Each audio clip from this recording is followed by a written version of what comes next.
La Bible dit que Dieu fait grâce aux humbles, pourtant il s'oppose aux orgueilleux.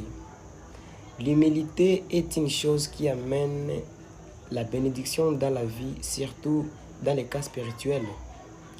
Nous ne pouvons pas reconnaître ou arriver à l'élévation aussi longtemps nous ne nous humilions pas à ce que Dieu veut dans notre vie.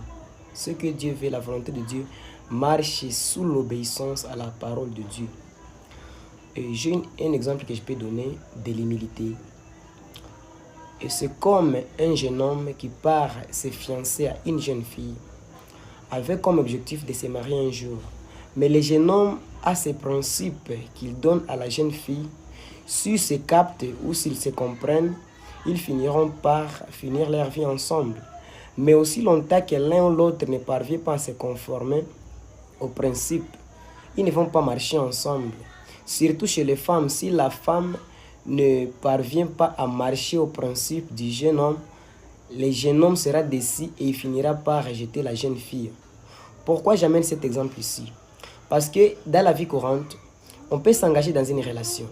Et en s'engageant dans une relation, avec des principes peut-être de la fidélité, il n'y a aucun homme qui peut supporter l'infidélité dans sa vie.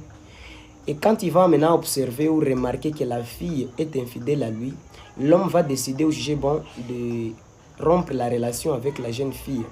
C'est le même cas avec Christ et l'Église. Jésus-Christ, quand il nous a appelés lorsque nous étions encore des ignorants. On n'avait pas la connaissance de sa parole.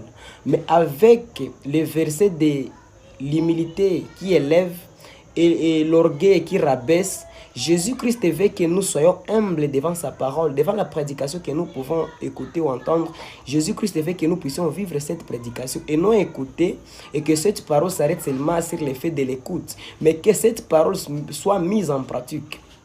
Si l'église actuelle va rater l'enlèvement, si bon nombre de membres de l'église actuelle vont rater l'enlèvement qui est si proche, c'est parce que bon nombre déjà se sont révoltés contre Dieu en échouant de s'humilier en dessous de la parole de Dieu.